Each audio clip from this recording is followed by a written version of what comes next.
नमस्कार, मैं श्यामगिरी। आप देख रहे हैं टीएफडी इंडिया न्यूज 24। टीएफडी इंडिया न्यूज 24 में आप सभी दर्शकों का स्वागत है। मोदी सरकार में 3 मंत्रियों के इस्तीफे की बात चल रही है और इन 3 मंत्रियों का इस्तीफा मोदी सरकार के लिए इतना आसान नहीं है अब, क्योंकि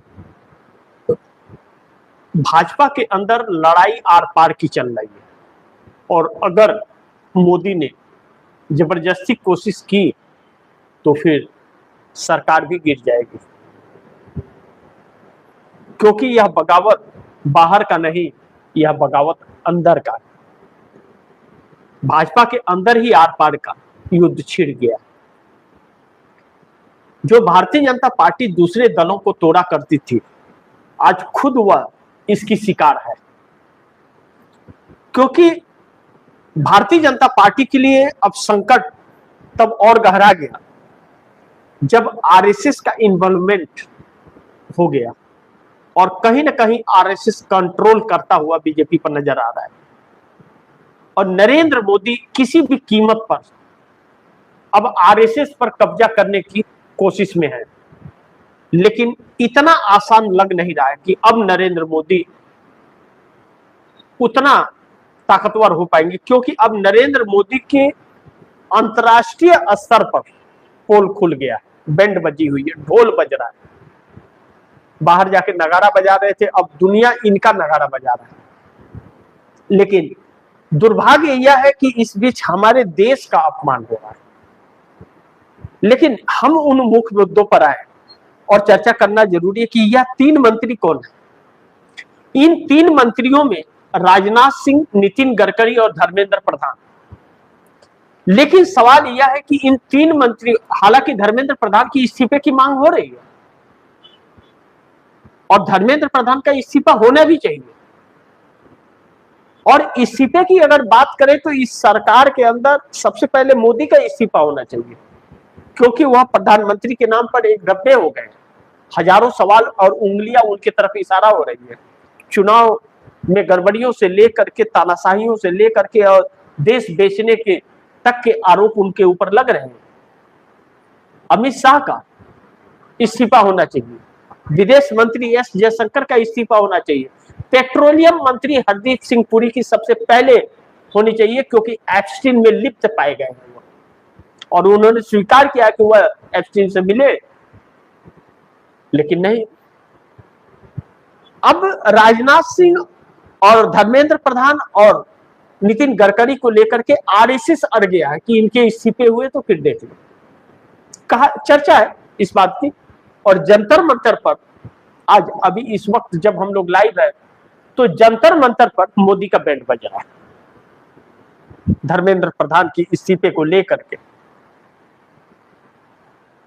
और बड़े बड़े दिग्गज आ रहे हैं वहां पर। अब इन बीच जब छात्र सड़क पर आ चुके हैं और पूरे देश में मांग उठ रही है धर्मेंद्र प्रधान की शिक्षा प्रणाली को लेकर के, जो पेपर लीक हो रहे हैं, तो धर्मेंद्र प्रधान का इस्तीफा नहीं हो रहा है। उधर आरएसएस होने नहीं दे रहा है, इधर मोदी ले नहीं रहे। लेकिन आरएसएस तो अब एक्टिव हुआ है जब इनकी नीयत खराब हुई है। पहले क्यों नहीं किए? पहले वहां से मंत्रालय उनका चेंज करना चाहिए था या हटाना चाहिए था। लेकिन अब आरएसएस से संबंधित लोगों के हटाने की, तो फिर यह एक द्वेष की भावना है और द्वेष की भावना से अब यह हटाना चाहते हैं।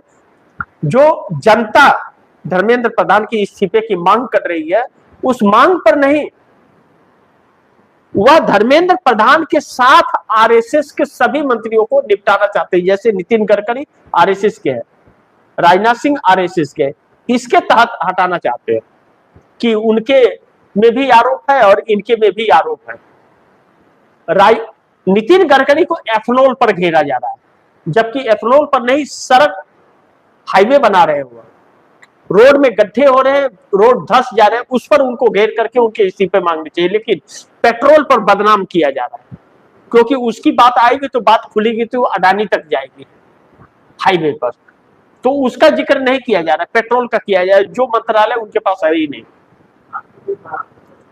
अब इन सब के बीच राजनाथ सिंह को बदनाम किया जा रहा है, जबकि फैसले मोदी के हैं।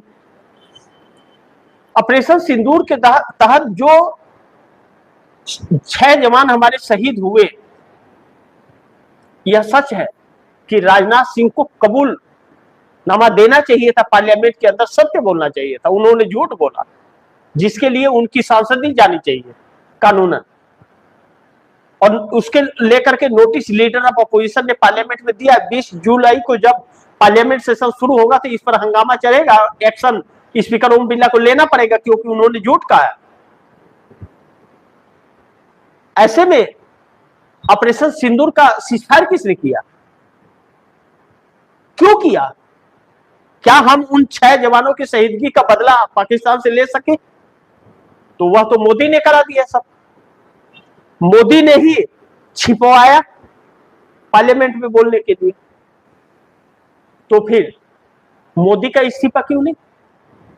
लेकिन अब मोदी के रास्ते के रोड़े यह लोग बन गए, क्योंकि यह लोग आरएसएस की तरफ, इनकी चाटुकारिता छोड़ के आरएसएस के साथ खड़े हो गए, और इसलिए मोदी आरएसएस पर कब्जा करना चाहते हैं। इन लोगों को हटाने का मतलब है कि सरकार के अंदर से पकड़ आरएसएस की थोड़ी कम होगी। अब इन सब के बीच आर पार की लड़ाई, भारतीय जनता पार्टी में जंग शुरू हो गई है, और यह लड़ाई अगर सांसदों तक पहुंच गई, जो 240 सांसद हैं भारतीय जनता पार्टी के, तब फिर मोदी संकट में पड़ जाएंगे। मोदी के पास 240 में मात्र 104 ही रह जाएंगे सांसद, बाकी मोदी को दरकिनार कर देंगे, तो मोदी की तो कुर्सी ही खत्म हो जाएगी, बचेगी ही नहीं। इन सब के बीच इन 3 मंत्रियों का क्या इस्तीफा होगा? होना तो 29 जून को कैबिनेट विस्तार होना था, लेकिन कैबिनेट विस्तार हुआ नहीं, क्योंकि पेच फंस गया। टीएमसी के जो 20 सांसद टूटे थे, उन लोगों में भी मंत्री बनाने था, 2 मंत्री, उनके आपस में बगावत हो गया। उनको मान्यता ही अभी तक चुनाव आयोग से और स्पीकर ओम बिरला से नहीं मिली। संवैधानिक तौर पर वह पार्लियामेंट में उनका कोई स्थान नहीं बनता बागी गुट का। और जिस पार्टी में वह शामिल हुए एनसीपीआई, उस पार्टी को मान्यता प्राप्त नहीं है, और 24 का लोकसभा चुनाव भी नहीं लड़ रही है। एक भी सांसद उसके, विधायक कुछ भी, कारपोरेट कुछ भी नहीं है उसका, ग्राम प्रधान तक एक नहीं है। अब ऐसे में उसे कैसे मान्यता देंगे?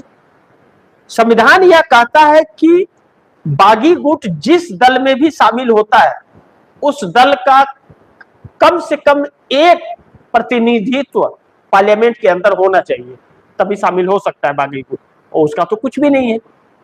चुनाव को 2 साल हो चुके हैं, तो 2 साल बाद अचानक कैसे प्रकट हो गया? तो उनके मान्यता पर तलवार लटकी है, तो बड़ी मुश्किल में है। अब ऐसे में मोदी के पास अंदर से ही 136 का सपोर्ट ना हो, एनडीए गठबंधन में क्या सब कोई सपोर्ट में है मोदी के या अमित शाह के? अमित शाह मोदी से नाखुश हर कोई है। यह है कि कोई मुंह पर बोल रहा है और कोई पीठ पीछे बोल रहा है। तो पीठ पीछे बोलने वाला मतलबी होता है, वह मतलब का यार होता है। मतलब है तो ठीक है, मतलब निकल गया और आपके बुरे दिन आए तो धक्का मारो, चलो हटो, हम दूसरा रास्ता देख रहे हैं। तो 53 है वह। और अब जो अंदर अंदर वार चल रहा है, आर पार की लड़ाई हो रही है, भाजपा है वह। यानी कि मोदी की पकड़ पूरी तरह से खत्म हो गई है भारतीय जनता पार्टी पर। अमित शाह के लोगों का ही टिकट काट दिया जा रहा है। नरोत्तम मिश्रा का केस आप लोगों ने देखा, पिछले दिनों मैंने भी खबर चलाई थी, किस तरह 300 लोग एक साथ, पूरी कार्यकारिणी इस्तीफा देकर के साइड हो गई भाजपा से। कदी अपनी लकुट कमरिया बड़ी ही नाच नचायो, गलत गलत बयान दिलायो, अब देते रहो, छोड़ करके भाजपा हट गए। तो यह शुरुआत है। भाजपा में पहले इस्तीफे नहीं, इस्तीफे दूसरे पार्टियों में हुआ करते थे, यह लोग करवाते थे डरा धमका करके। अब इनके में शुरू हो गया है। ऐसे में इन राजनाथ सिंह, नितिन गडकरी, धर्मेंद्र प्रधान, इन 3 मंत्रियों के इस्तीफे मोदी सरकार के गिरने के कारण भी आने वाले वक्त में बन सकते हैं, क्योंकि फिर और एक्टिविटी और इनका पोल खुलना शुरू होगा। लेकिन दूसरी तरफ क्या वाकई इन 3 मंत्रियों के हाथ में, क्या इन 3 मंत्रियों के हाथ में है पीएम मोदी की कुर्सी से हटाने की ताकत? इनके पास है इतनी ताकत? अगर इतनी ताकत है तो 12 साल तक चुप क्यों थे? या आरएसएस के अंदर ताकत है तो क्यों चुप था इतने साल तक? क्यों नहीं 75 साल पर नरेंद्र मोदी को साइड कर दिया? क्यों तानाशाही सहता रहा? इतनी ताकत है या यह सिर्फ एक दिखावा है? जरा इसे समझने की जरूरत है। अब दर्शकों को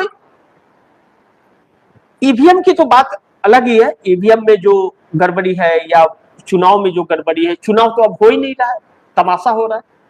जबरदस्ती के चुनाव के नाम पर जबरदस्ती धांधली की जा रही है खुलेआम।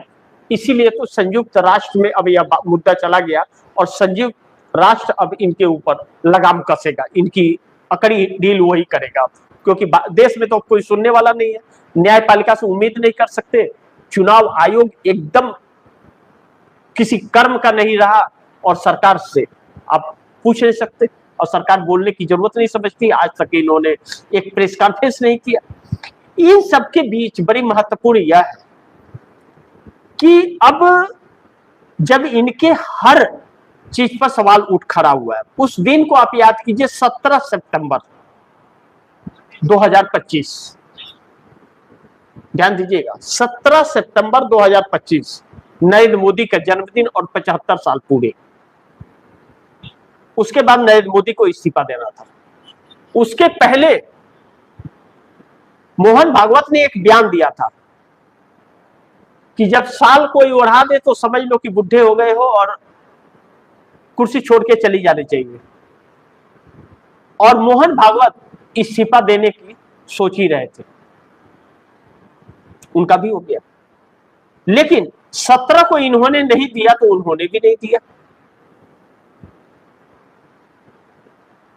यानी कि नरेंद्र मोदी दूसरे के लिए यह कानून बनाए थे कि 75 साल में आप चले जाइए। मुरली मनोहर जोशी, लाल कृष्ण आडवाणी, अटल बिहारी वाजपेयी, यशवंत सिन्हा, बाकी के और हजारों लोग चले गए, हटा दिया गया, कब्जा कर लिया गया।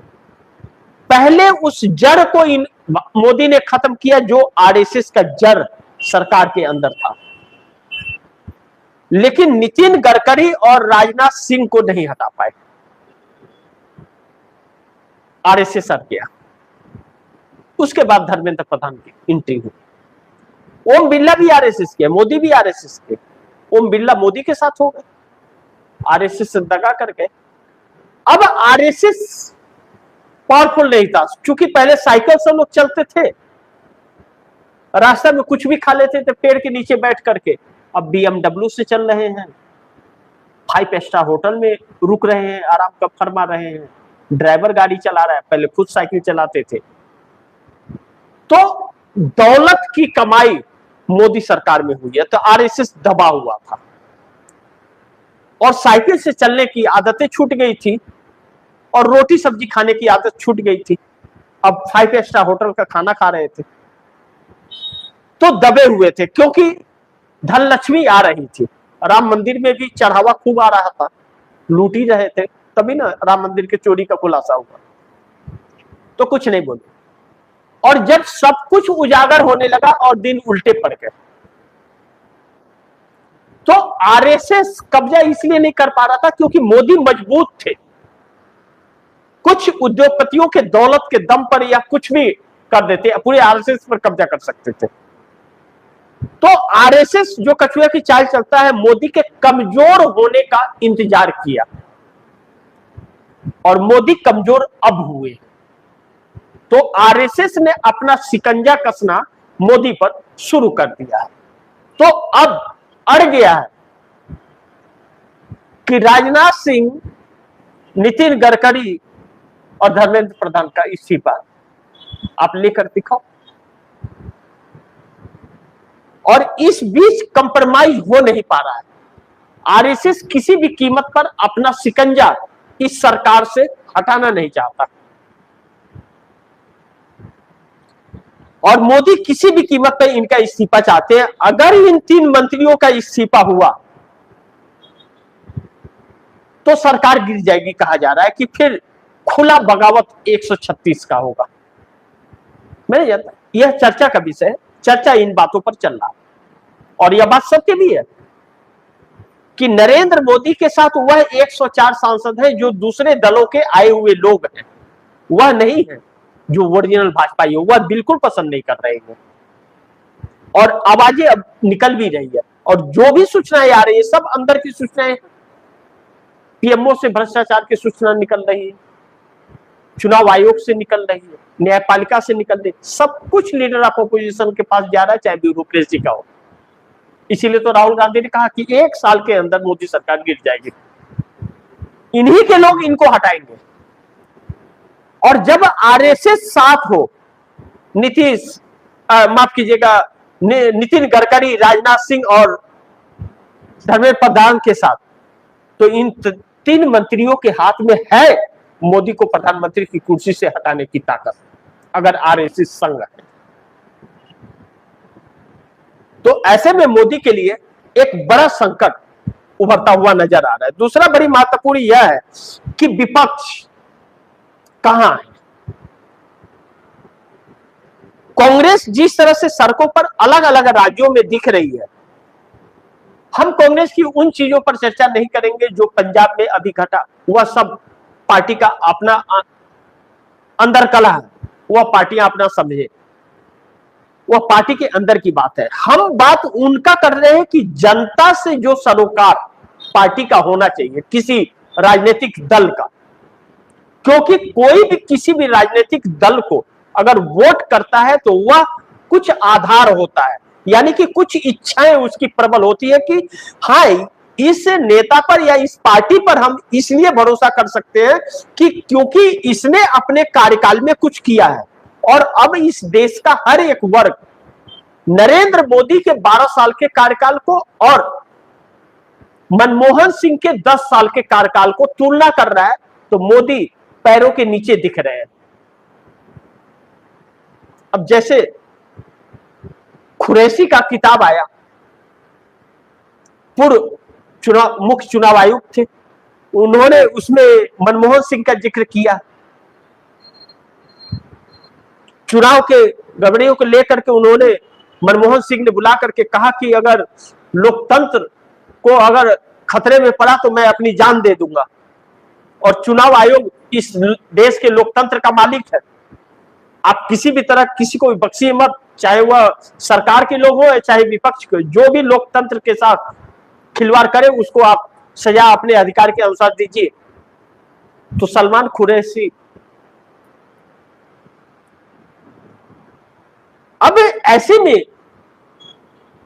सलमान खुर्शीद जो कांग्रेस के ही नेता थे, उनके ऊपर बैंड लगाया ना चुनाव आयोग ने, अपने लोगों को भी नहीं बचाया, तो चुनाव हारे मनमोहन सिंह, लेकिन लोकतंत्र को बचा लिया। अब ऐसे में क्या इस वक्त ऐसा है क्या? न्यायपालिका भी नहीं सुन रहा, चुनाव आयोग भी नहीं सुन रहा, सरकार दमन करती जा रही है। इस बीच अब इनके अंदर का अंतर्कलह इनके सरकार गिरने का कारण आने वाले दिनों में बनने वाला है, इस बात से हम इनकार नहीं कर सकते। लेकिन अब अंदर कुछ मंत्री, अब आरएसएस और भाजपा में जो ठनी है कि चाहे एस जयशंकर हो, वो मोदी के बड़ी खास है, वित्त मंत्री निर्मला सीतारमण मोदी के बहुत खास है, हरदीप सिंह पुरी वह मोदी के बहुत खास है, योगी आदित्यनाथ, अमित शाह मोदी के बहुत खास है, उनके मंत्रालय में कुछ आता पता नहीं है कि घुसपैठिए कितने आए हैं, हर जगह घुसपैठिए ढूंढ रहे हैं, वह चीजें। असली वैष्णव रेल मंत्री, जिन्हें रील मंत्री कहा जाता है, इन सब पर हजारों सवाल है, लेकिन इनके इस्तीफे की बात नहीं हो रही है। तो कारण क्या है? यानी कि कारण वही है कि नरेंद्र मोदी एक अपना लगाम लगाना चाहते हैं आरएसएस के ऊपर। अब आरएसएस और भाजपा में जंग छिड़ी है, लेकिन जब धर्मेंद्र प्रधान को मोदी हटा नहीं सकते तो आम जनता जो छात्रों को लेकर के आंदोलन चल रहा है, उस आंदोलन का क्या होगा? और कांग्रेस भी धर्मेंद्र प्रधान के इस्तीफे की मांग कर रही है लगातार सड़कों पर, जंतर मंतर पर तो अब कुछ दिन से लोग बैठे हुए, लेकिन उसके बहुत पहले से कांग्रेस के लोग, यूथ कांग्रेस, कांग्रेस का छात्र संगठन एनएसयूआई, हर जगह धरना प्रदर्शन धर्मेंद्र प्रधान को लेकर के हो रहा है। लाठियां भी चल रही है और वाटर कैनन भी चल रहा है। सरकार के नाक में दम हुआ पड़ा है, लेकिन सरकार नहीं सुन रही, उस वक्त नहीं सुनी। तो अब यह धर्मेंद्र प्रधान का तो बलि चढ़ेगा ही, इस्तीफा तो लेना पड़ेगा इस सरकार को। धर्मेंद्र प्रधान को ट्रांसफर कर दे, दूसरा मंत्रालय दे दे, कुछ भी कर दे, लेकिन धर्मेंद्र प्रधान को शिक्षा मंत्री के पद से तो हटाना पड़ेगा। नहीं तो इस बार पार्लियामेंट में जो 20 जुलाई से शुरू होने वाला है, वह पार्लियामेंट बहुत हंगामेदार होने वाला है, इस बात से इनकार नहीं कर सकते। लेकिन किसी भी कीमत पर नरेंद्र मोदी नितिन गडकरी को तो इस्तीफा लेना ही चाहते हैं। कैबिनेट विस्तार इसीलिए रुका हुआ है, राजनाथ सिंह और नितिन गडकरी और धर्मेंद्र प्रधान, और इन्हीं पर आर पार की लड़ाई आरएसएस के अंदर सम गई है। नितिन गडकरी सड़क एवं परिवहन मंत्रालय वह छोड़ना नहीं चाहते, और राजनाथ सिंह भी अब नहीं छोड़ना चाहते। राजनाथ सिंह की दो शर्तें, पहला, या तो मैं रहूं 29 तक कार्यकाल पूरा करूं, या फिर दूसरा, उनके बेटे को सेट कर दिया जाए। शर्तों पर है, लेकिन नितिन गडकरी शर्तों पर नहीं है, वो कह रहे कि मैं तो इस्तीफा दे दूं। आप अपने में तय कर लो कि इस्तीफा लेना है या नहीं लेना है, और यह हिम्मत नहीं दिखा पा रहे हैं नरेंद्र मोदी। और मोदी सरकार को लेकर के जब भी अगर कोई बयान आया है तो नितिन गडकरी ने दिया है, और नरेंद्र मोदी के नाम पर तालियां नहीं बजाई है, और ना तो कुर्सी से उनके सम्मान में उठा है। कहीं उठे हैं तो कहीं नहीं उठे, कई बार ऐसी तस्वीरें आई हैं। दूसरा बड़ी महत्वपूर्ण बिंदु है कि एथनॉल पर पूरी तरह से इस वक्त फंसे हुए हैं नितिन गडकरी। तो एथनॉल पर जब फंसे हुए हैं, एथनॉल मिलावट पर, और करोड़ों लोगों की गाड़ियां खराब हो रही हैं। एक चीज आप दर्शकों को बताओ कि न्यूजीलैंड से नरेंद्र मोदी स्क्रैप कबाड़ का एग्रीमेंट करके आए हैं कि भारत के कबाड़ को आप खरीदो। और यह जो गाड़ियां कबाड़ हो रही है ना, या गाड़ियां जो काटी जा रही हैं, नए नए रूल्स नियम ला करके, पहले लोग पुरानी गाड़ियां ले करके बनवा करके अपना खर्चा पानी निकालते थे, किराया भाड़ा मारते थे, और अब 15 साल के बाद में गाड़ियां कट जाएंगे, 10 साल के बाद, 15 साल के बाद गाड़ियां कट जाएंगी। पहले 35 साल उसकी मियाद थी गाड़ी की, अब नहीं। उसके बाद पॉल्यूशन बना करके लोग गाड़ी चला लेते थे, अब नहीं चला सकते। से जो गाड़ियां सीज हो रही है, कबाड़ बर्बाद हो रहा है, लोगों पुरानी गाड़ियां, उस जितनी की गाड़ी नहीं उससे ज्यादा खर्चा आएगा, तो लोग बनवाएंगे नहीं, तो यह सब कट कर न्यूजीलैंड जाएंगे। मतलब इसमें भी धंधा, यह एक धंधे का प्रयोगशाला बना दिया इस देश को, और आम लोगों के जीवन के साथ खिलवाड़ कर रही है। इन 3 मंत्रियों का इस्तीफा जरूरी है या सरकार जाना जरूरी है, इसका फैसला तो आप दर्शक ही करेंगे। लेकिन इन 3 मंत्रियों के हाथ में है मोदी को प्रधानमंत्री की कुर्सी से हटाने की ताकत, इसमें इस बात से इनकार नहीं कर सकते। और अब आर पार की लड़ाई लग गई है, और यह लड़ाई जंग नहीं रुकी, सरकार गिर भी जाएगी, इस बात से भी इनकार नहीं कर सकते। बाकी आप दर्शकों की क्या राय, क्या सुझाव है, कमेंट बॉक्स में जरूर दीजिएगा। इस खबर को ज्यादा से ज्यादा शेयर कीजिए, अपने दोस्तों को भी कहिए आगे शेयर करें। और आपने अगर टीवी इंडिया न्यूज़ 24 को सब्सक्राइब नहीं किया, सब्सक्राइब कर लीजिए, अपने दोस्तों को भी कहिएगा सब्सक्राइब करें। मिलते हैं अगली खबर के साथ, तब तक के लिए नमस्कार।